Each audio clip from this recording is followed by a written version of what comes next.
Hey, how are you doing, you despicable rats? And welcome to this long review of Hazbin Hotel Season 2.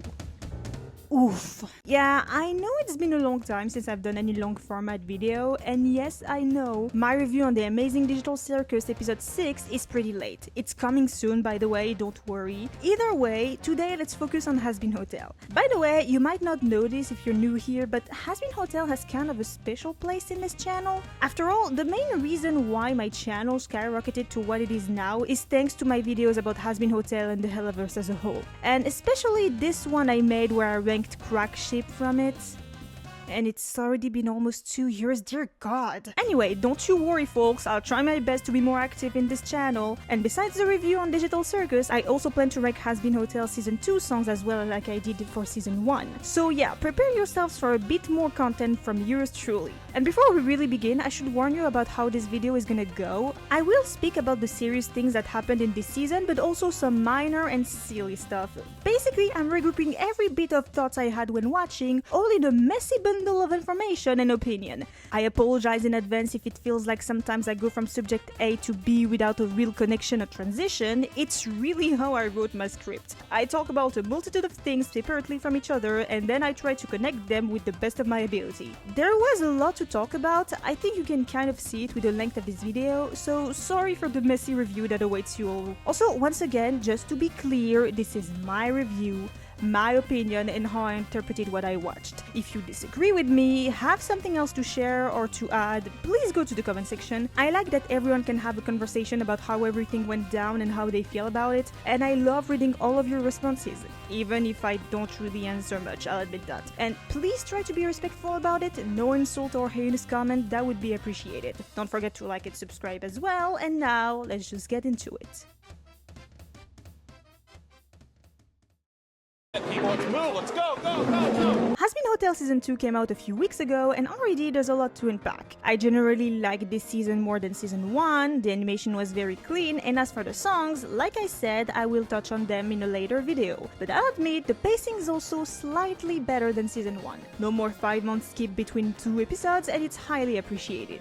But like I said, it's just slightly better. There's a lot of things that felt rushed or just completely out of nowhere, especially the finale. Some characters were okay, but others got the other end of the stick. And I think more than a pacing problem, Hazbin Hotel has a setup problem. Because in the end, you see a lot of characters achieving something or get some sort of character development without establishing the conflict at first. Yes, I'm talking to you, Abel and Baxter. I'll touch on them later. It's really at those moments that you realize that Hazbin Hotel should have been given more than just 8 episodes. And I know it's not Vees' fault, technically it's Amazon for not giving her more, and it's painful to see because a lot of characters suffer from it. Yes, I'm looking at you, Carmilla Carmine. Hazbin Hotel, from its story and the abundance of characters, could easily have been a 20 episodes per season show, and I'm still pretty bummed out that it's not the case. At least they try to increase the length of some episodes, but let's just hope that season 3 and 4 get more.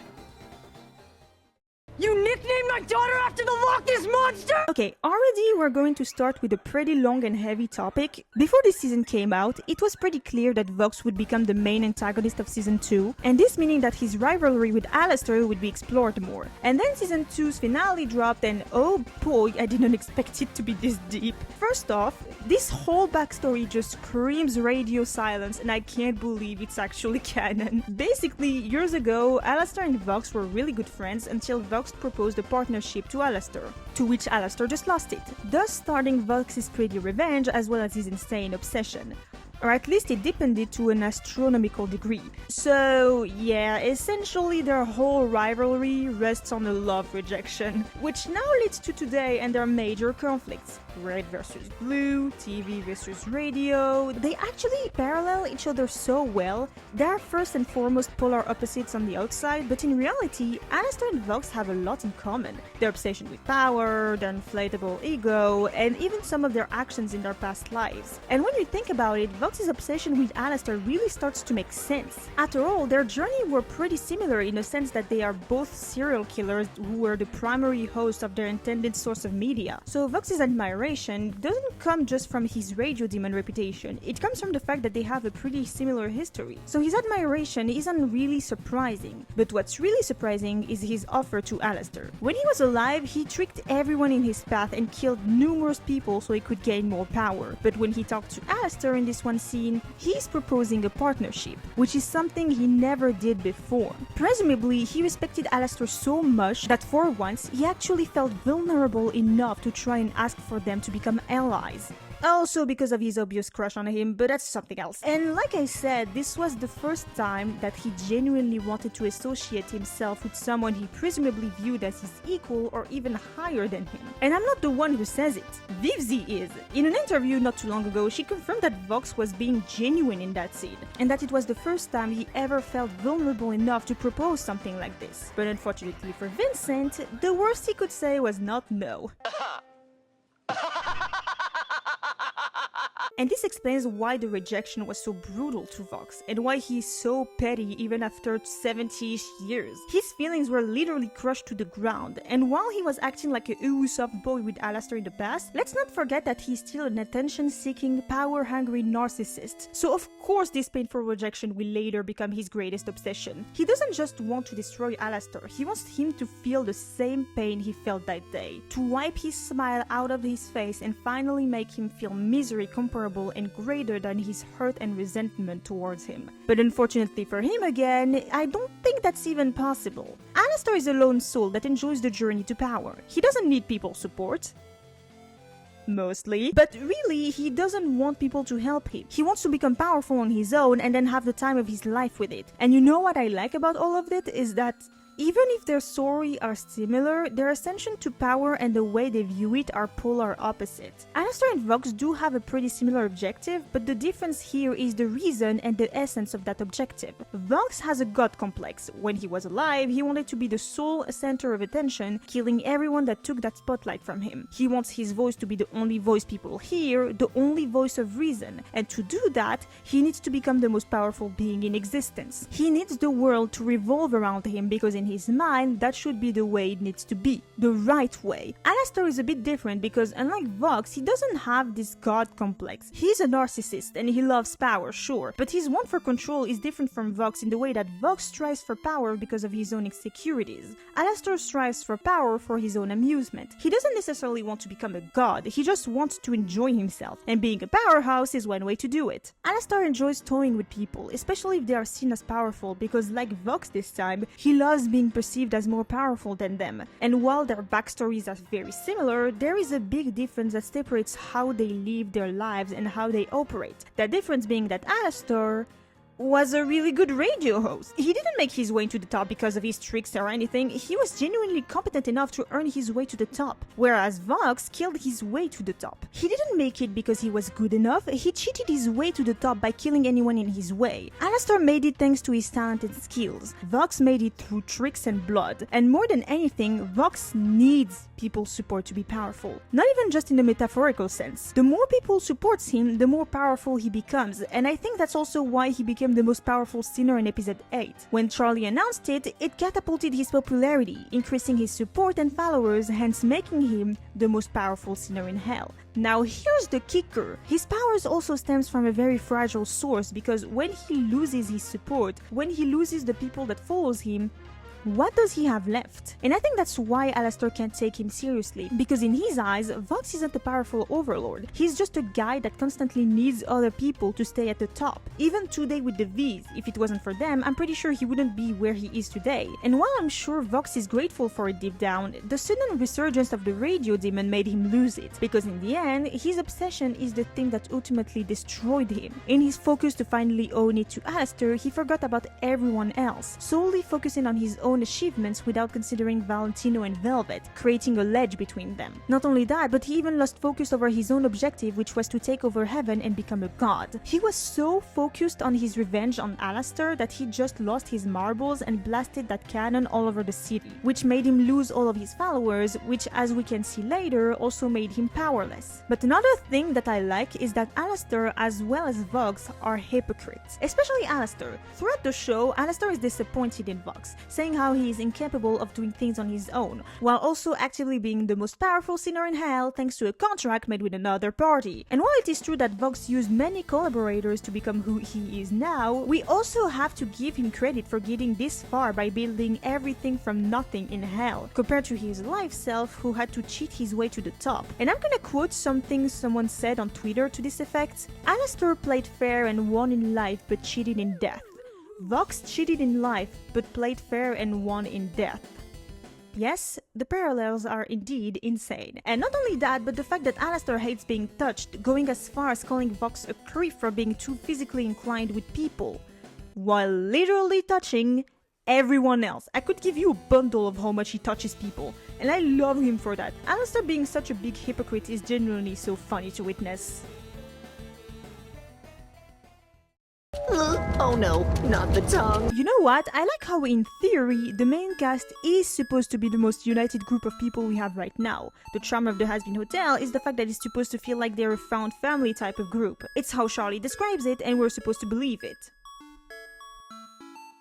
So explain to me why the Vees embodies this found family trope way better than all of them in the hotel. I'm not even kidding. The more we see the Vees interact in this show, the more they actually feel like a very united and strong group of friends. So much more than the main cast anyway. I don't know if it's because there are 3 and the hotel's cast is composed of 7 to 9 important characters, but it's very funny to actually realize. And what makes the Vees work so much is that for all the bad they did, and God knows how awful they are, they genuinely care for each other. And our chemistry throughout the show, especially this season, is very entertaining and even endearing at times. I can't believe I'm actually saying that. But yeah, this trio shows sometimes more appreciation and chemistry than the hotel cast as a whole. Or at least, sometimes it feels this way.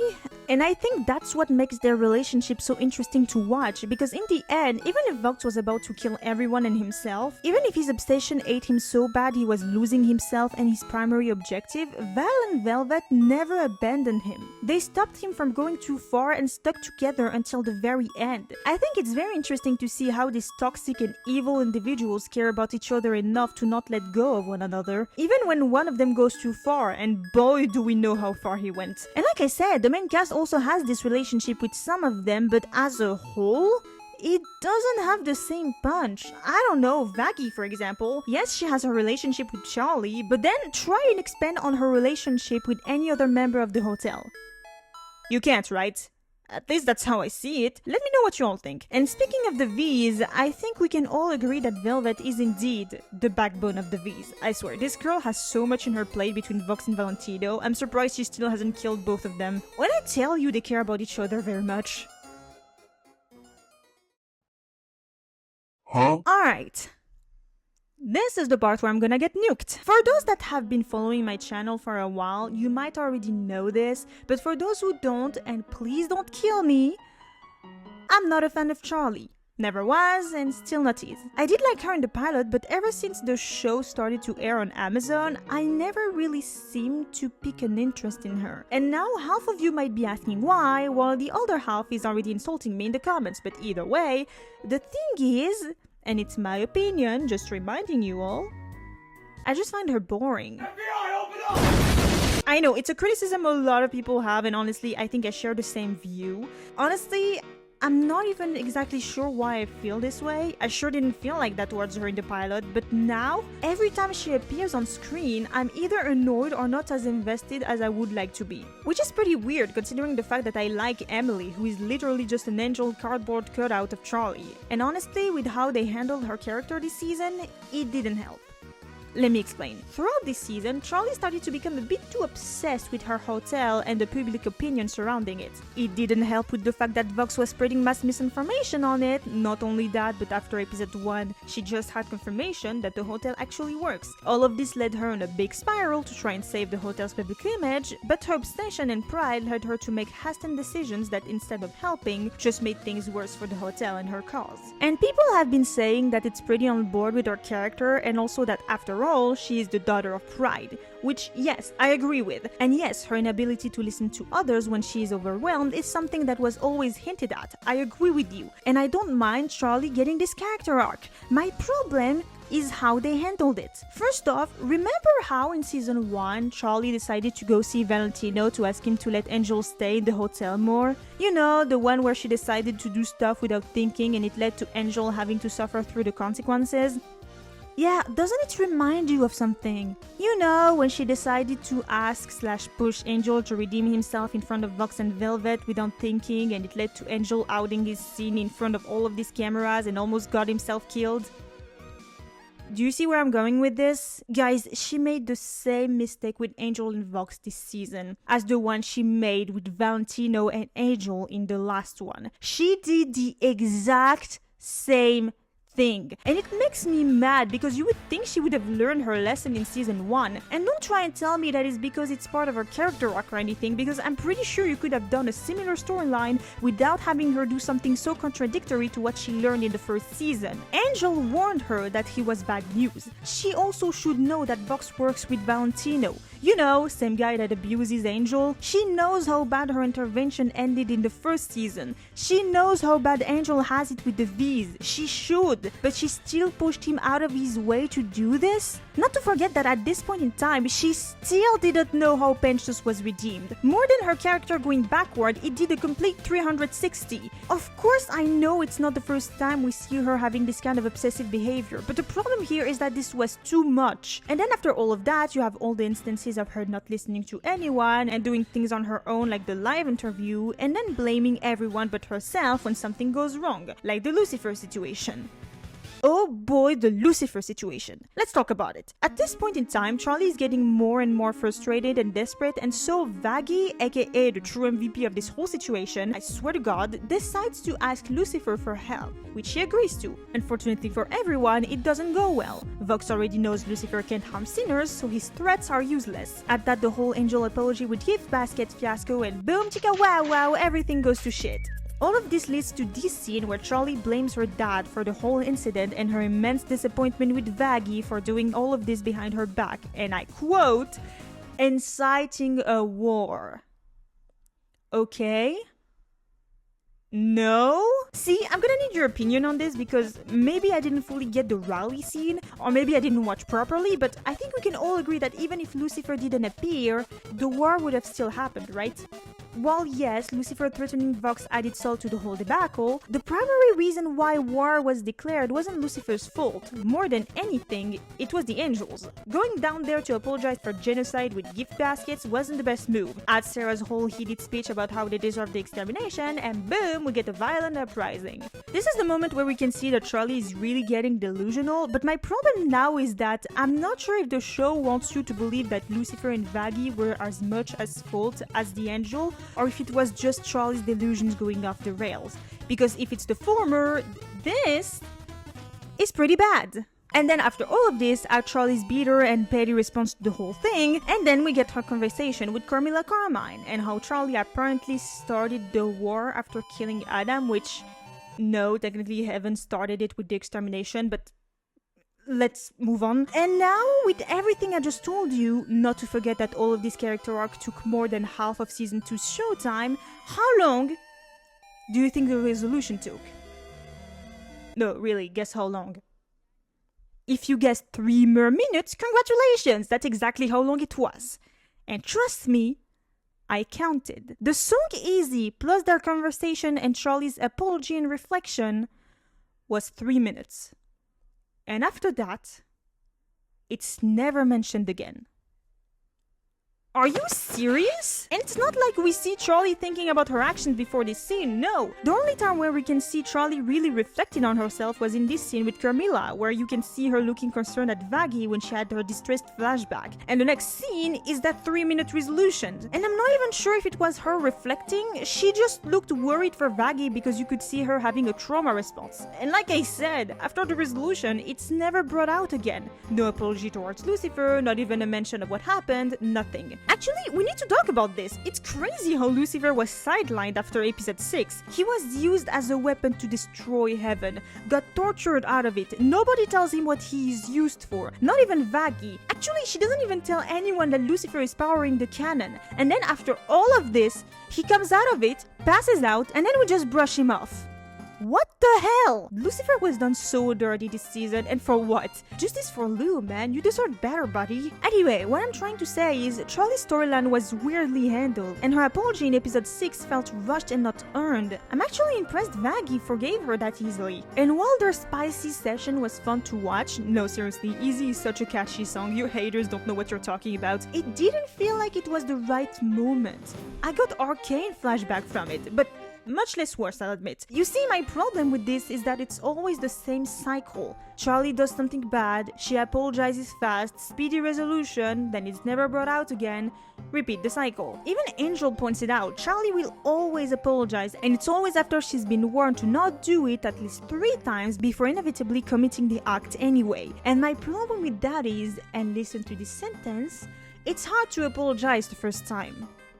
It borderline feels like a joke when it's the 100th. And yes, in episode 6, she doesn't say the word sorry because she likes to throw it around so much that it doesn't feel genuine anymore. And that's why they decided to make this scene like that. But that doesn't change the fact that it felt rushed as hell. And finally, after all of that happened, I'll be honest, at least I like what they did with the two at the end. At the very least, I can appreciate that Charlie realized she wasn't fit for her position and made that decision to step down from it. Speaking of Vaggie, thank you all for making her more interesting this season. I didn't care that much for her in the last season, but this time it was a bit better. I still think her whole personality is being Charlie's girlfriend. No, seriously, without Charlie, it feels like she has no other objective or character. But it's better handled in this season at least. In season 1, she felt too much like a nothing burger. I'm really curious about her whole backstory with the Exorcist though. I hope it'll get explored more in season 3 instead of Charlie's 100 slap to reality. And unfortunately for me, Vees confirmed in her socials that season 3 will be the Morningstar season. Oh boy, I know that means we'll also have more of Lucifer and Lilith. I know Charlie is the main character, but with the way things are going, you're gonna have to do a lot before I can finally warm up to this character. It's not a liquid! I'll be blunt. The finale was way too rushed. I'll dive into details about some stuff much later, but just know that I think this finale should have been 4 episodes. With the number of information, the amount of storylines and characters, 2 episodes was not enough. And while the 2 last episodes were longer than normal, it still wasn't nearly enough. To give you a little example of what I mean, in episode 7 they see Angel doing his big speech in front of everyone saying the hotel is a joke. But then in episode 8 they suddenly know he's mind controlled? And I guess maybe Baxter told them, but it's not really clear. And there's a lot of things like that. And by that I mean Carmilla Carman's whole character. I don't hate her, but goodness gracious, she has no presence whatsoever. For example, look at her motivations. She wants to protect her daughters. Okay, let me ask you this. Who cares? I'm asking you right now. Do you care about that? Well, I imagine it's pretty complicated when her daughters can be qualified as literal pieces of cardboard. You could remove one or the other from the story, it wouldn't change shit. And I'm not saying to give them 30 minutes worth of screen time, but at least show a scene of them interacting, it's not that hard. Oh, and another thing that people have been complaining about with the finale is how they apparently managed to solve the main conflict with the power of friendship, which... Okay, this time I'm gonna have to disagree a bit. First of all, I saw a lot of people confused as to why Velvet and Valentino helped everyone with the cannon in the end, going as far as saying that they betrayed Vox and that it was out of character or something. Okay, so first off, they didn't betray Vox, they just stopped him because he was going literally insane. And second, you're aware that the cannon was about to blow up half the pentagram, right? They didn't help thanks to the power of friendship, they helped because they were all gonna die, them included, if they didn't do something. I'm pretty sure them not wanting to die isn't out of character.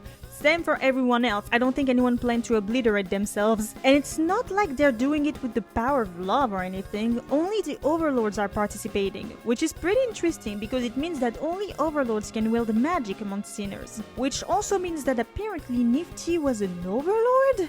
I guess that explains how she can fight equally against other overlords, but dang, that was random. Either way, so no, the power of friendship is not what saved them. But I will admit, the way it's shot feels very MLP coded. And the way Alastor joined in singing Hear My Hope absolutely frightened me the first time I saw it, so I can also understand the criticism. And speaking of Alastor, I think it's high time we talk about his deal with Rosie, don't you think? Excuse me for a second.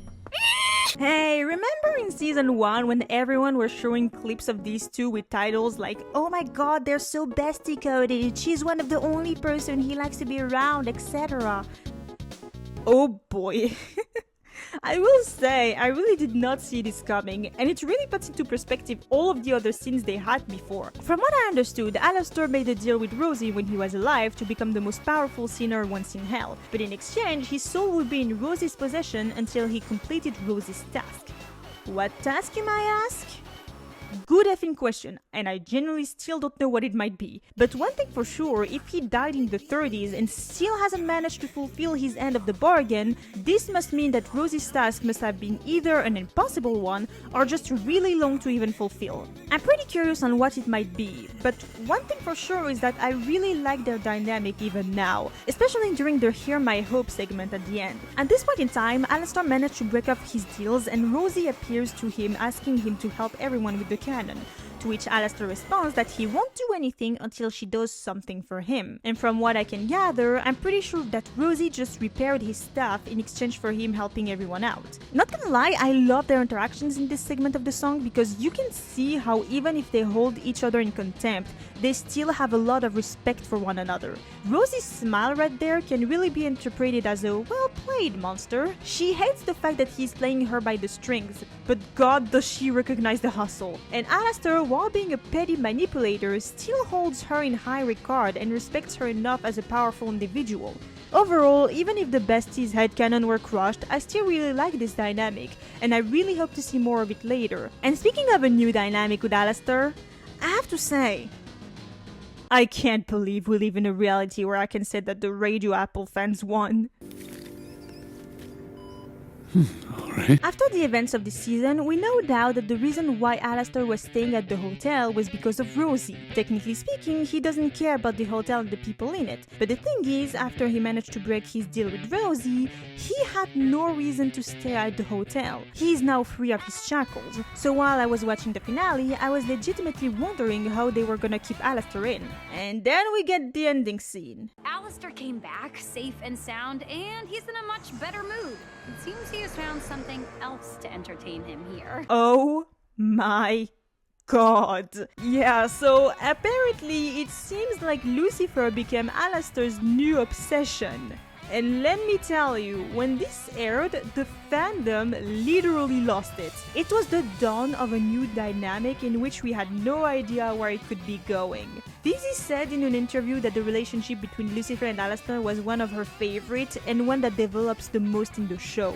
And while we still don't know how the relationship is gonna evolve, people are already calling it a romantic development. But let's be real for a sec, it's not gonna happen. As much as I also love Radio Apple, it's not going to be canon. No, but for real, do you really see Alastor falling in love with Lucifer? Don't get me wrong, I also eat all of those Radio Apple crumbs in the show, but it would be so out of character for Alastor. And if it really happened, they would need to make it so I could actually believe it.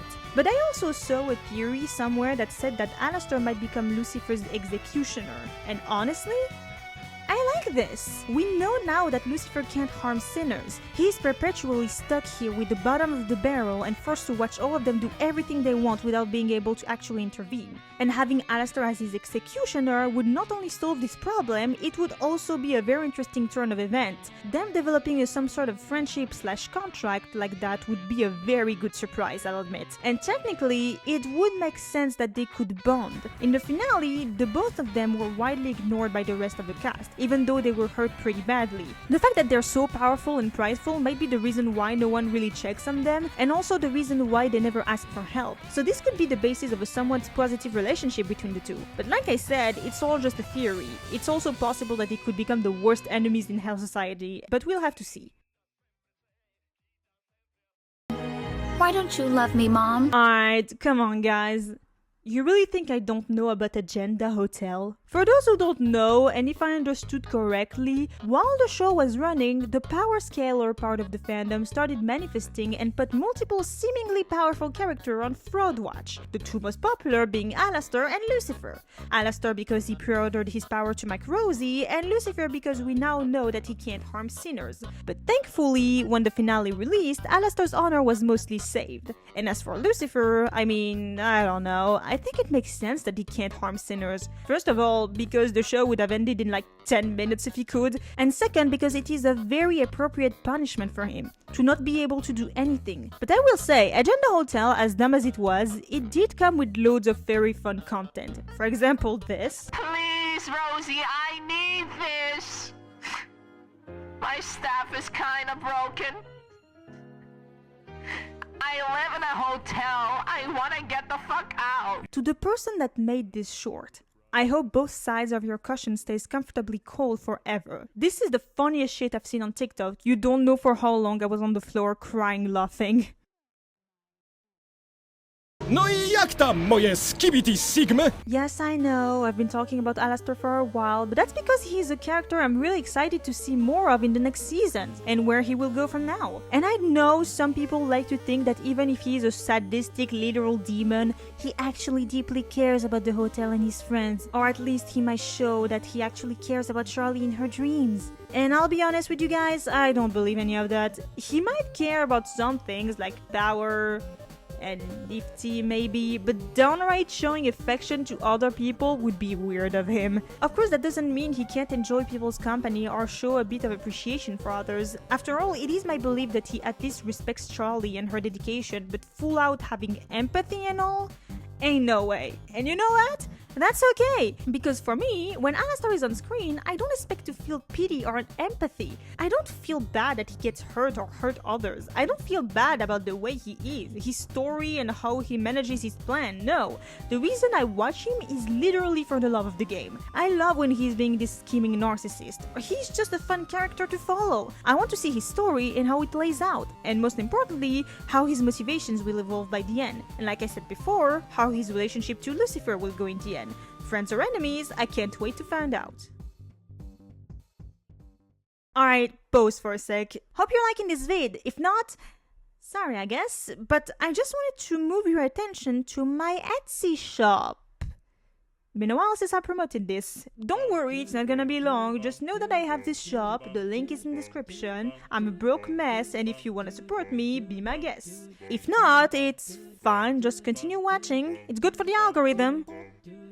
Or is it? Yeah, I don't know how YouTube works. Anyway, back to the show. Welcome to hell, motherfucker! Alright, I'm finally over with Alastor, now let's just go through Trauma Lane. After Pentious succeeded to get into heaven, the next obvious choice for redemption was Angel Dust. Since season 1, he got a lot better physically and mentally, and it seems he is staying way more in the hotel than before. Of course, he's still working for Valentino, he still owns his soul after all, but you could see that Angel was getting healthier.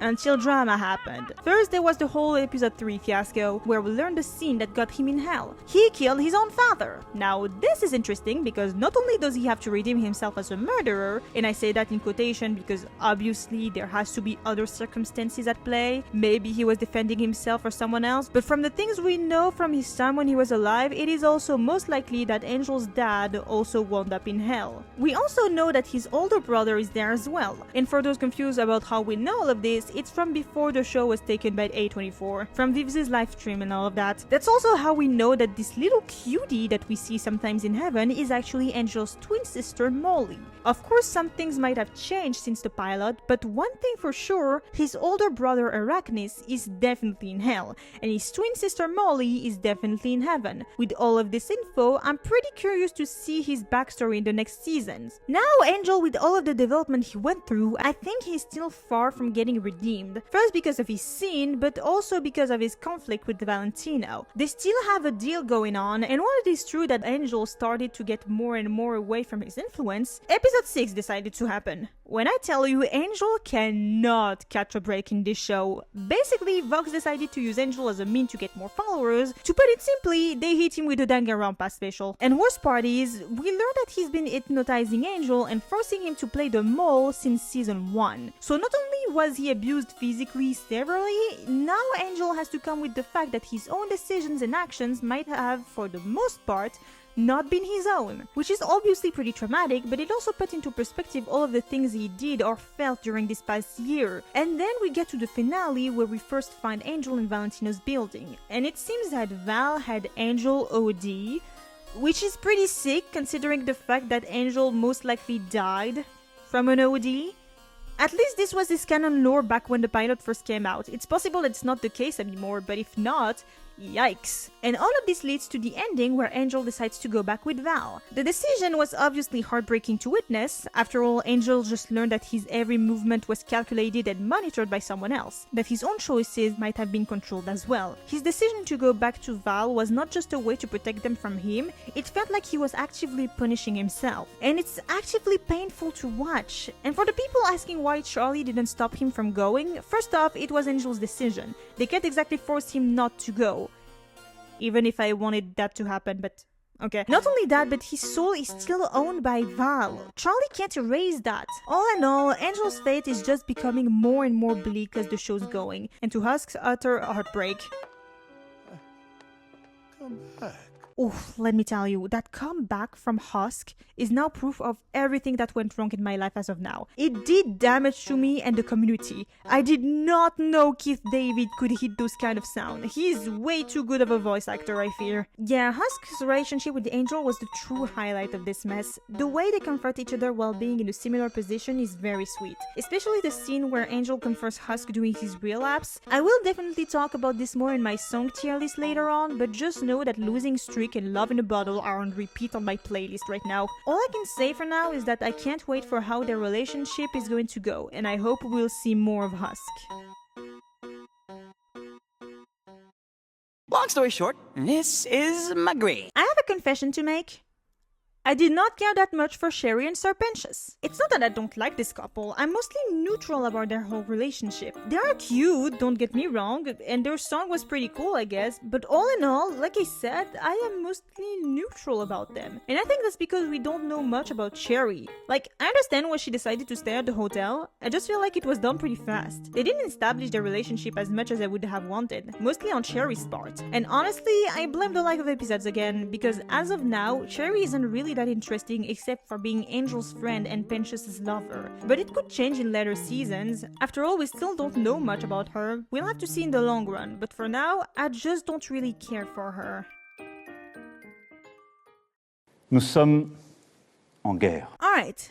This one's going to be pretty long. Heaven in this season got more screen time and thus more to expand on. Last season we learned that all of Heaven was not aware of the extermination, only Sera, Adam and his army knew. And apparently the reason why Sera even allowed it was because 7 years ago, Hell started an uprising led by Lilith. From what Charlie says, it was pacifist, but needless to say, it frightened Sera enough to cause her to accept Adam's idea and thus starting the annual extermination. Sera is, below the Speaker, the highest form of authority in Heaven, and more than that, you could technically call her the leader of Heaven, because yes, while the Speaker of God is higher than her in the hierarchy, you'll notice that the Speaker never ever takes decisions. She is more of a neutral good party that will advise the people of Heaven, but never really commands or tell them what exactly they have to do. She is the primary leader and authority in Heaven, and with that comes a heavy responsibility and burden, and thus comes heavy decisions. But one thing we also have to understand is that Sera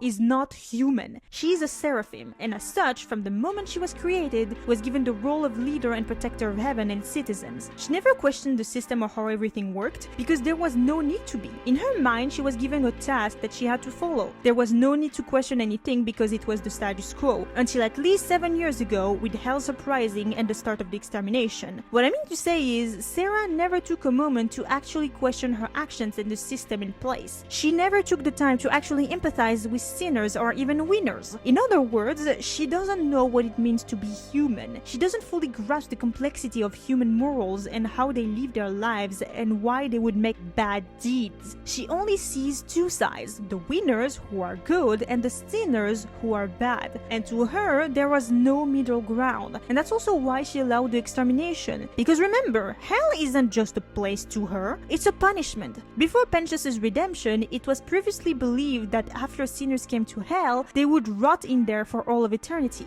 with no way out or even a chance to atone. The circumstances didn't matter to Sera. Sinners made their choices in life and they deserved what's coming to them. So killing people there didn't make much of a difference to her, because after all, hell is a punishment. And presumably, the sinners living there all did something bad that earned their way into this place. To Sera, they were all horrible people who deserved their fate, and with their sudden uprising 7 years ago, she assumed that heaven would be in serious danger, that it was the only way to keep hell from presumably harming them. Sera felt justified in her actions, and all of this explained her small crash out in episode 6. You know, when she lost it at Vox saying the extermination was justified. And we gotta give credit to Vox on this, he was kind of right with his speech. Because yes, while the sentiment and the goal he was pursuing was wrong, the arguments he threw at Sera were very much valid, I'm afraid. After all, heaven and most importantly Sera condoned and agreed for the massacre of thousands of sinners out of what? Fear that they might rise in power? I'm not an expert on those things, but I'm pretty sure that Hell's sudden rise in power, while threatening in her eyes, isn't enough of a reason to commit mass genocide. Vox did make some twist on words and he did egg her on a bit, but he was right about one thing. You can't apologize for genocide, or at least you can't expect to be forgiven. You can try and make it up to the people you wronged, but a simple apology, especially for something like this, will never be enough. And once again, the fact that Sera is a seraphim puts her in a position that makes empathy a challenge. She never put herself into their shoes, never realizing that her lack of empathy is what's clouding her judgment to the reality of what a sinner really is or could be. She just puts them all in the same evil and irredeemable box without seeing what could be inside. I mean, look at Pentious' scene, for example. He saw Jack the Ripper murder someone and decided not to tell on him, leading to the death of 5 more women, which is awful. But you also have the added context of him not telling anyone because Jack was one of his clients, and thus he was scared for his life if he ever revealed anything. Fear clouded his judgment, and in a way, it's understandable. Point is, labeling every sinner as vile and irrecuperable is a generalization that just blinds you to the complexity of the person that are behind every sinners. Yes, they did bad things, and hell is their punishment. But at the same time, saying some of them can't change is pretty absurd. How many people made the mistakes in their life that they wish they could erase as of today? It's pretty obvious Sera never thought those things through. That's what led her to accept the extermination in the first place after all. And it's pretty ironic because most of the sinners right now that are preparing a war against heaven are doing it for the same reason why Sera allowed the extermination. They are doing it out of fear. Fear that this might be their last day. Fear that they will be the next to be exterminated.